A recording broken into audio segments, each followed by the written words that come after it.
The alien scout fleet moved silently through the cold darkness of space, its sleek ships gliding closer to Earth. The Virak had been watching this planet for centuries, studying it from afar. To them, Earth was nothing more than a quiet, unremarkable world. Its people were divided, their technology primitive compared to the Virak's advanced systems. For years, the Virak classified Earth as a low threat, barely worth their time. But something strange had happened recently. Earth's constant chatter of radio signals, television broadcasts, and satellite communications had gone silent. This sudden silence puzzled Commander Kale, the leader of the scout fleet. Kale stood on the bridge of his flagship, staring at the blue-green orb floating in the vastness of space. He tapped his claws against the control panel, deep in thought. Why would such a noisy species suddenly go quiet? He muttered to himself. His second-in-command, Zin, stepped forward. Perhaps they destroyed themselves, Zin suggested. Their wars and environmental damage could have finally caught up with them. Kale shook his head. No. If they had destroyed themselves, we would see signs of destruction, explosions, radiation, debris. But there is nothing. The planet appears normal. He turned to Lyra, another officer on the ship. Prepare a probe to investigate. We need answers. Meanwhile, on Earth, Emily Carter sat in her small office at the university, staring at her computer screen. She was an astrophysicist, known for her sharp mind and curiosity. Her latest project involved analyzing unusual energy readings near Earth's magnetic field. These readings had started appearing a few weeks ago, and they didn't match anything she had seen before. At first, she thought they might be caused by solar flares or equipment errors, but the patterns were too consistent. Her colleague, Adam Brooks, knocked on the doorframe and leaned in. Still working on those weird readings? He asked, holding a cup of coffee. Emily nodded. Yeah, I can't figure them out. They're not natural, but they don't seem man-made either. Adam raised an eyebrow. You think it could be aliens? He joked, though there was a hint of seriousness in his voice. Emily laughed. Aliens? Come on, Adam. Even if they exist, why would they come here? We're just a bunch of humans running around, fighting over land and resources. What's so interesting about us? Adam shrugged. Maybe they're curious, or maybe they're planning an invasion. Don't be ridiculous, Emily said, though she couldn't help but glance back at her screen. Deep down, a small part of her wondered if Adam was right. What if these readings weren't random? What if someone, or something, was watching them? High above Earth, the Virak launched their probe. It descended through the atmosphere, cloaked and undetectable. As it scanned the surface, it transmitted data back to the mothership. The images showed sprawling cities, dense forests, and vast oceans, but there was no sign of widespread destruction or chaos. Everything seemed peaceful, too peaceful. Commander Kale frowned. This doesn't make sense. Something isn't right. He turned to Zin and Lyra. Prepare a landing party. We're going down there. Back on Earth, a farmer named Jack Thompson was driving his tractor through his fields in rural Montana when he noticed something odd. A strange object lay in the middle of his land, partially buried in the dirt. It looked like metal, but it shimmered in a way that made his eyes hurt. Jack climbed off his tractor and approached cautiously. When he touched it, the object hummed faintly, sending a jolt through his hand. Startled, he stumbled backward. Jack knew he had to report what he found. Grabbing his phone, he called the local sheriff. Within hours, government agents arrived, cordoning off the area. The mysterious object was loaded onto a truck and taken away for analysis. News of the discovery spread quickly, sparking fear and excitement across the globe. Unbeknownst to everyone, the Virak watched silently from orbit. Their probe had malfunctioned, crashing into Earth. Now, humanity had discovered it. What should have been a routine mission was turning into something far more complicated and dangerous. Zin and Lyra stood in the shadows of their cloaked reconnaissance craft, hovering just above Earth's surface. They had been sent to observe humanity up close, to understand why the planet had gone silent. From their vantage point, they could see sprawling cities glowing with artificial light, highways crisscrossing the land like veins, and vast areas of untouched wilderness. To the Virak, it all seemed chaotic and disorganized. "They're so primitive," Lyra said, her voice tinged with disdain as she watched a group of humans arguing on a street corner. "Look at them. They can't even agree on simple things. How could they ever pose a threat?" Zin tilted his head, studying the scene below. "Primitive, yes. But there's something else. Something we don't fully understand." He pointed to a screen displaying data from their scans. "Their technology is rudimentary, but they've managed to spread across the entire planet. And despite their divisions, they keep building, creating, advancing." Lyra crossed her arms. "It doesn't matter how much they build if they destroy themselves in the process. Did you see those scars on the land? The pollution, the deforestation. They're killing their own world." Before Zin could respond, an alert flashed on their control panel. Their crashed probe had been discovered by humans. Footage from Earth's news networks showed a farmer standing near the wreckage, speaking to reporters. Government agents were already on the scene, loading the damaged probe into a truck. "This complicates things," Zin muttered. "If they study the probe, they might learn too much about us." "We should retrieve it," Lyra suggested. "Destroy it before they uncover its secrets." Zin hesitated. "Not yet. Let's see what they do first. If we act too quickly, we risk exposing ourselves." Meanwhile, Emily Carter sat in a crowded conference room, watching live news coverage of the mysterious object found in Montana. Her colleague, Adam Brooks, leaned forward, his brow furrowed. "That thing. It's not human-made," he said quietly. "Look at the design. It's too advanced." Emily nodded, her heart racing. She had suspected something extraordinary when she first noticed the strange energy readings, but this confirmed it. "We need to get our hands on it," she said. "If it's alien, we have to study it." Adam shook his head. "Good luck with that. The government's already taken it. You know how they are. They'll lock it away and keep everyone else out." Emily sighed.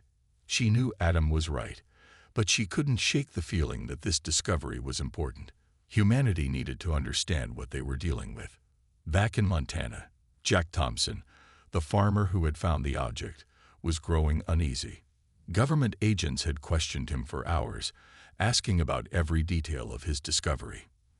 Now he sat alone in his kitchen, staring at the TV as experts debated what the object might be. Some claimed it was a secret military experiment, while others speculated it was evidence of extraterrestrial life.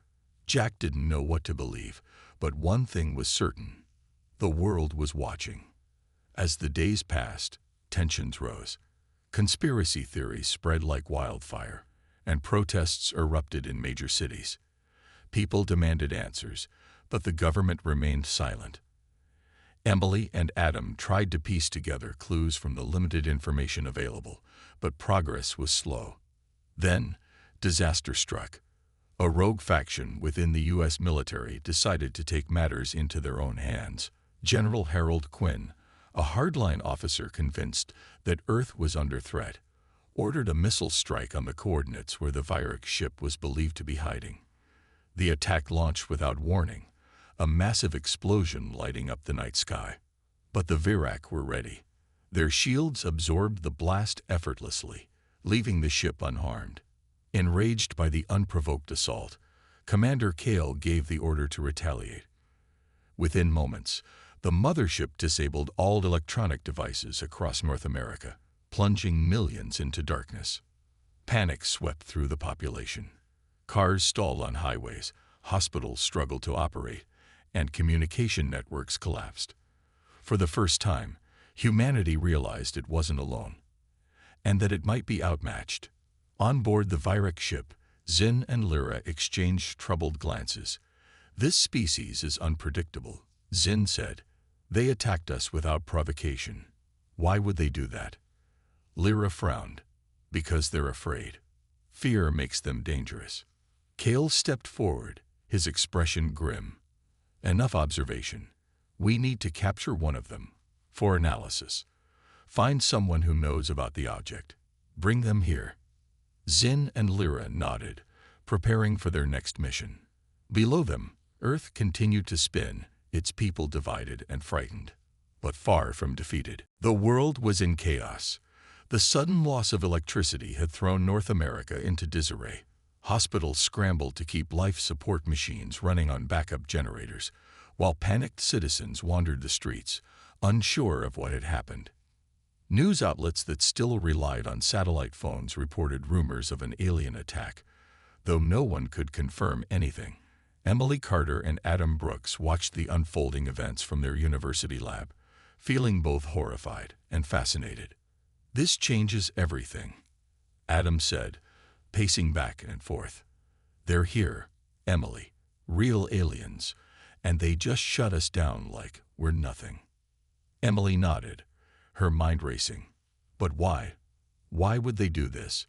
It's not like we could have hurt them with our missiles. Their technology is way beyond ours. Adam stopped pacing and looked at her. Maybe it wasn't about hurting them. Maybe it was a message, a warning. They're showing us who's in charge. Before Emily could respond, her phone buzzed. It was a text from Maria Lopez, a hacker and friend who often helped them with technical problems. "Turn on Channel 5, the message read.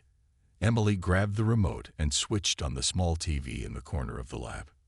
On the screen, a shaky video showed Emily herself standing near the crashed alien probe in Montana. She had been giving an interview to a local reporter days earlier, explaining her theories about the object. Now, her face was plastered across the news, labeled as an expert on extraterrestrial activity. "Oh no," Emily whispered, sinking into her chair. "This is bad. If they're watching us." Adam frowned. "You think they'll come after you?" "I don't know," Emily admitted, "but I'm not going to sit around and wait to find out." High above Earth, Zin and Lyra reviewed footage of Emily's interview. Commander Kale stood nearby, his arms crossed. "This human seems knowledgeable," Kale said, pointing to Emily on the screen. "She talks about us as if she understands our presence. She might know more than she's letting on." Zin nodded. "Agreed. She could be useful for analysis." "Then bring her to us," Kale ordered. "But make sure you're not seen. We can't afford any more mistakes." That night, Emily decided to stay late at the lab, hoping to avoid drawing attention to herself. Adam offered to keep her company, but she insisted he go home. "It's too dangerous," she told him. "If something happens, I don't want you caught in the middle." Reluctantly, Adam left, promising to check in on her later. Alone in the dimly lit lab, Emily tried to focus on her work, but her mind kept drifting to the possibility of alien abduction. She laughed nervously at the thought. It sounded like something out of a movie, but deep down, she knew it wasn't impossible. Suddenly, the lights flickered, then went out completely. Emily froze, her heart pounding. The emergency generator kicked in a moment later, casting the room in a faint orange glow. She grabbed a flashlight and cautiously moved toward the window. Outside, the campus was eerily quiet, the usual hum of electronics replaced by an unsettling stillness. A soft whirring sound made her turn around. In the corner of the room, the air seemed to shimmer like heat rising off asphalt. Before she could react, two figures materialized, tall, slender beings with smooth gray skin and large, glowing eyes. Emily gasped, dropping the flashlight. One of the aliens raised a hand, and Emily felt her body freeze, unable to move. Her mind raced as they approached, their movements fluid and deliberate.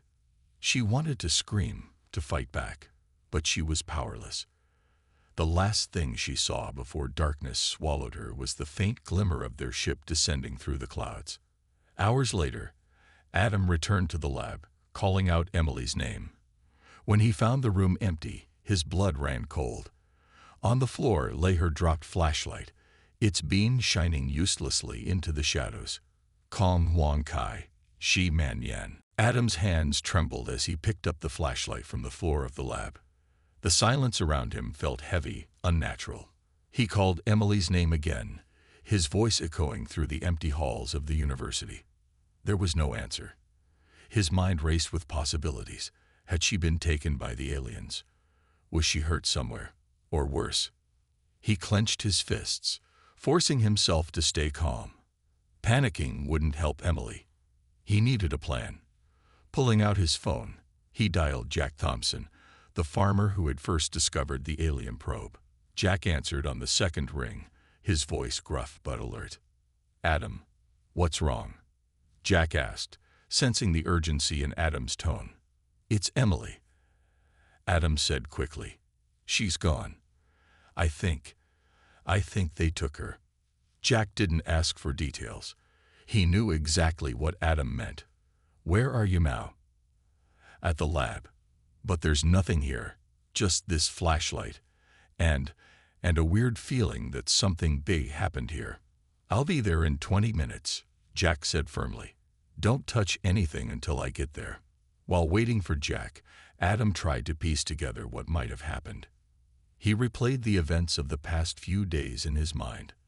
The strange energy readings, the crashed probe, the blackout, and now Emily's disappearance. It all pointed to one thing. The aliens were watching them, studying them, and now they had taken Emily. When Jack arrived, he brought Maria Lopes with him. Maria carried her laptop and a bag full of gadgets.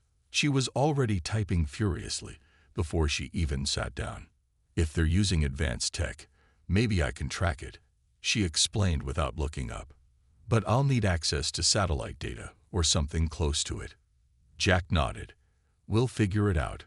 First, let's see if we can find any clues here." The three of them searched the lab carefully, looking for anything unusual. Maria noticed faint scorch marks on the floor near the window, barely visible under the dim emergency lights.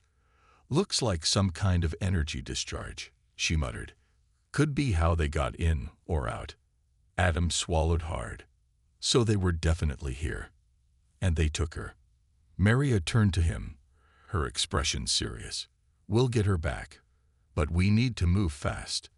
If they've taken her to their ship, we don't have much time." Meanwhile, aboard the Virac mothership, Emily slowly regained consciousness. She found herself in a sterile white room with smooth walls that seemed to glow faintly. Her heart pounded as she realized where she was. Two aliens stood nearby, observing her silently. One of them stepped forward, raising a hand in what appeared to be a gesture of peace. "We mean you no harm," a voice echoed in her mind, calm but unfamiliar. It wasn't spoken aloud. It was telepathic. Emily blinked, startled. Who are you?" she stammered. "We are the Virac," the voice replied.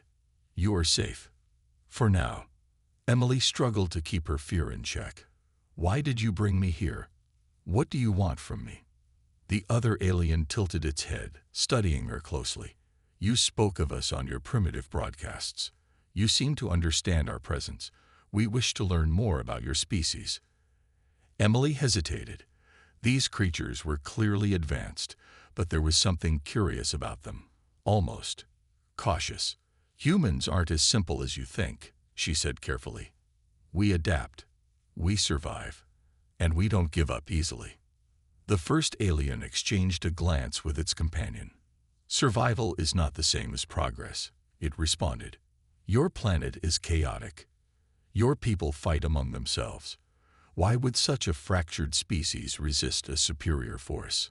Emily frowned. "Because we're stubborn. Because we care about our home and our future. Because even when things look hopeless, we find a way to keep going." Back on Earth, Maria worked tirelessly to locate the alien ship. Using modified satellite equipment, she managed to detect faint energy signatures hovering high above the atmosphere. "Got it," she said triumphantly. "They're cloaked, but not perfectly. If we can disable their shields, even for a moment, we might be able to get on board." Jack nodded. "How do we do that?" Maria grinned. "Leave that to me, but we'll need transportation. Something fast and quiet. Adam spoke up. I know someone who owes me a favor. He has a private jet we can borrow. As they prepared their rescue mission, Emily continued talking to the aliens, trying to buy time. She sensed they were intrigued by her words, though they remained guarded. Zin, the quieter of the two, seemed particularly interested in her explanations of human resilience. Lyra, however, remained skeptical, her glowing eyes narrowing whenever Emily mentioned humanity's strengths. You speak boldly, Lyra said finally, but boldness does not equal strength. Emily met her gaze. Maybe not, but it's enough to make us dangerous.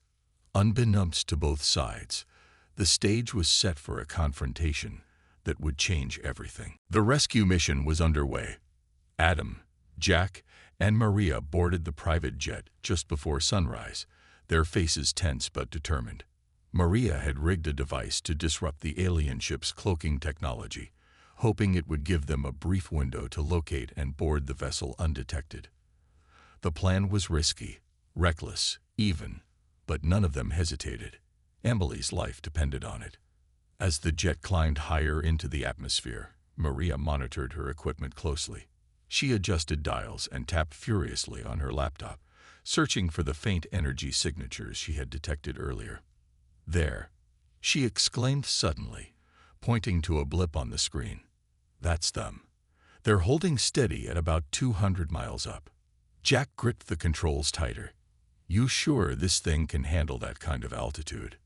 It'll have to, Maria replied sharply. We don't exactly have time to build a spaceship. Adam sat quietly in the back, clutching a small toolkit filled with gadgets Maria had prepared. His mind kept drifting to Emily. How scared she must be. How alone. He clenched his jaw and reminded himself why they were doing this. Failure wasn't an option.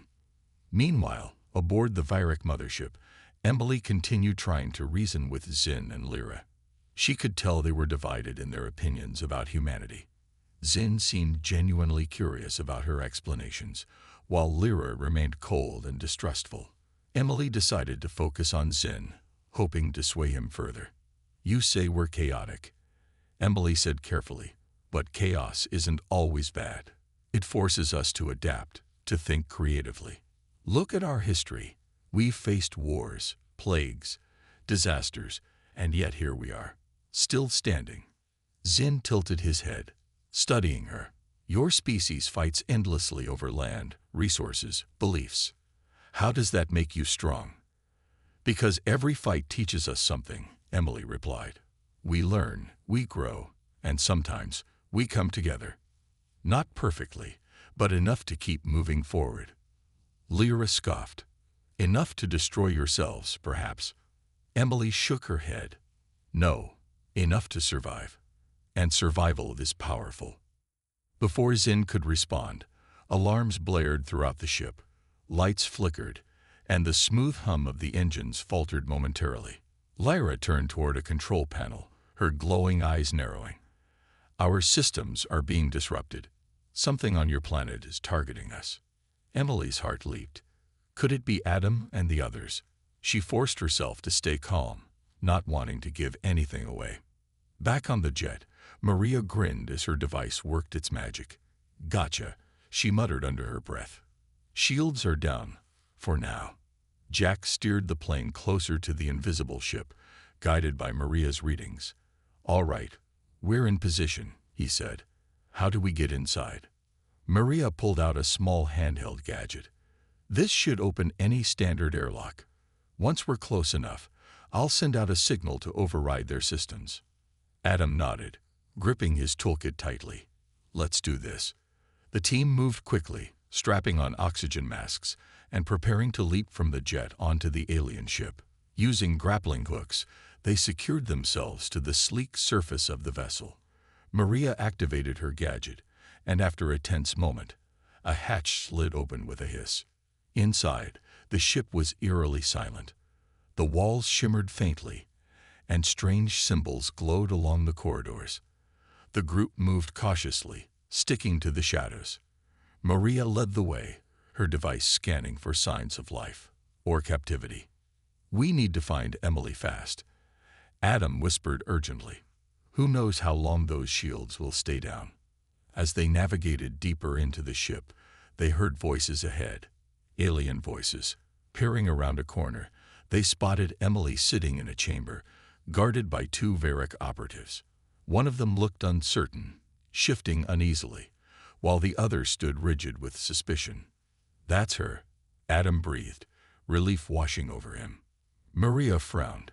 We'll never take both of them out quietly. We need a distraction. Jack smirked. Leave that to me. He grabbed a small EMP device from his pack and tossed it down another corridor. The resulting pulse caused lights to flicker wildly, drawing the attention of the guards. As they moved to investigate, the team slipped into the chamber. Emily. Adam hissed, rushing to her side. Adam. Emily blinked, hardly believing her eyes. What are you doing here? No time to explain. Maria interrupted. We need to go. Now. Before they could leave, Zin reappeared, blocking their path. For a moment, everyone froze. Then Zin raised a hand, signaling for calm. Wait, he said telepathically. I understand now. Your species may be flawed, but it is also resilient. Perhaps there is value in that. Lyra stormed back, furious. You would betray us for these primitives. I'm not betraying anyone, Zin replied evenly. But if we destroy them, we lose the chance to learn from them. With Zin's reluctant assistance, the group escaped the ship just as the shields came back online. As they descended back to Earth, Emily looked up at the stars, feeling a strange mix of fear and hope. Whatever happened next, humanity had proven one thing. It wasn't going down without a fight.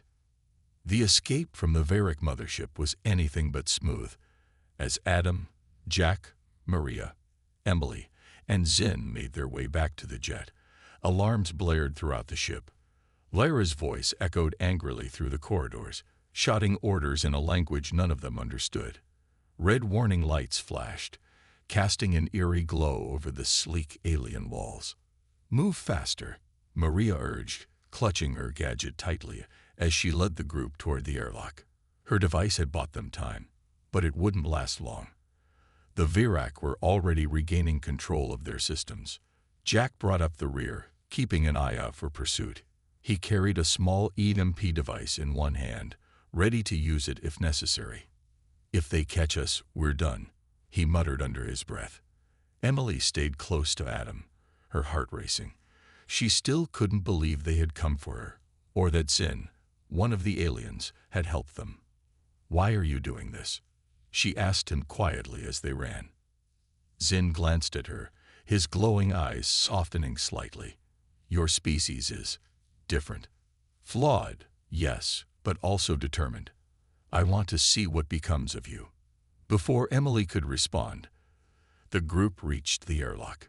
Maria quickly activated her gadget again, overriding the lock and opening the hatch. Cold air rushed in as they stepped onto the outer hull of the ship. Below them, Earth glowed faintly in the distance, its blue-green surface reassuring. Jack secured the grappling hooks to the jet, which hovered nearby, waiting for them. One by one, they climbed aboard, with Zin hesitating briefly before following. Once everyone was inside, Jack gunned the engines, pulling away from the massive alien vessel just as reinforcements arrived. Lyra appeared on the ship's bridge, her expression livid. She watched the tiny jet disappear into the void, her claws gripping the railing tightly. They've escaped, she growled, turning to Commander Kale. And Zin betrayed us. Kale's jaw tightened. Then he has chosen his path. We must focus on our mission. Without the probe, we have no choice but to retreat. Back on the jet, the atmosphere was tense but hopeful. Emily sat beside Adam, holding his hand tightly. Thank you, she whispered. I didn't think anyone would come for me. Adam smiled faintly. We weren't about to leave you behind. Maria leaned forward, addressing Zin. So, what happens now? Are your people going to try attacking us again? Zin shook his head. No. Commander Kale will not risk further conflict, not without understanding more about your species. But my actions, they will have consequences. What kind of consequences? Jack asked, glancing at him in the rearview mirror. I am exiled, Zin replied simply. But perhaps that is for the best. Your world fascinates me. Emily looked at him, surprised. You'd really stay here, on Earth? If you'll have me, Zin said. I wish to learn from you, to understand why your species fights so hard to survive. Maria raised an eyebrow. Well, that's going to be awkward to explain to the government. As the jet descended through Earth's atmosphere, news of the alien encounter spread like wildfire. Governments scrambled to respond. While ordinary people debated whether the aliens were friends or foes, scientists clamored for answers, and conspiracy theories multiplied. Emily knew the world would never be the same. When they landed in a secluded area, Adam immediately contacted trusted colleagues to arrange protection for Zin. Word of an alien ally was bound to cause panic, but Emily believed humanity needed to hear his story. It might help bridge the gap between fear and understanding. Later that night, as the team gathered around a makeshift campfire, Emily stared up at the stars. Do you think they'll come back? She asked softly. Adam shrugged. Maybe. But if they do, we'll be ready. Zin nodded. Your species has proven itself unpredictable. Perhaps that alone will give others pause. Emily smiled faintly, feeling a spark of hope despite everything. Humanity was flawed, chaotic, and often divided, but it was also resilient. And maybe, just maybe, that resilience would be enough to earn respect from the stars above. Weeks passed after the encounter with the Virak, and life on Earth slowly began to return to a fragile sense of normalcy. The blackout had ended as mysteriously as it started, leaving behind confusion, fear, and endless questions. Governments struggled to explain what had happened, while scientists like Emily Carter worked tirelessly to piece together the fragments of evidence left behind. Zin, the alien who had chosen exile, became an unexpected ally. He stayed in a secure facility under Emily's supervision, sharing bits of his knowledge about advanced technology and energy systems. At first, many people were skeptical, even hostile. But Zin's calm demeanor and willingness to help gradually won them over. His insights led to breakthroughs in clean energy and medical research, proving that cooperation could yield incredible results. Adam Brooks often visited the facility, marveling at how quickly humanity adapted to having an alien among them. It's strange, he admitted one evening as he and Emily sat in her office. A few months ago, we thought aliens were just science fiction. Now one of them is teaching us how to build better solar panels. Emily smiled faintly. We've always been quick learners. That's what Zin saw in us, our ability to adapt and grow. But not everyone was pleased with Zin's presence. Some feared that trusting him was dangerous, while others argued that his knowledge gave him too much power. Protests erupted outside the facility, with crowds chanting slogans like, "No aliens on Earth," and "Protect our planet." Despite the backlash, Emily refused to give up. She held press conferences, explaining that Zin wasn't a threat, but an opportunity. He helped save lives when he could have left us to face the unknown alone. She told reporters, "We owe it to ourselves, and to future generations, to learn from this experience." Meanwhile, Jack Thompson returned to his farm in Montana, though he couldn't shake the feeling that something bigger was still out there. On quiet nights, he would stare at the stars, wondering if the Virak or other species might return. He kept in touch with Emily and Adam, sharing updates whenever strange phenomena occurred near his land. Maria Lopes also continued her work, using Zin's guidance to improve satellite technology. Her goal was simple: to detect any signs of extraterrestrial activity before it reached Earth. "If they come back, I want us to be ready," she said firmly. "Next time, we won't be caught off guard." As months turned into a year, humanity began to unite in ways no one had expected. Nations that once fought over resources now collaborated on space exploration projects, driven by the realization that Earth wasn't alone in the universe. Schools introduced courses on astrobiology and interstellar diplomacy, preparing the next generation for a world where humans might one day meet other intelligent species. One evening, Emily stood on the roof of the facility, gazing at the stars alongside Zin. The alien's glowing eyes reflected the moonlight as he spoke softly. "Your species has changed since I first arrived. You are still divided in many ways, but you've taken steps toward unity." Emily nodded. Fear can bring people together or tear them apart.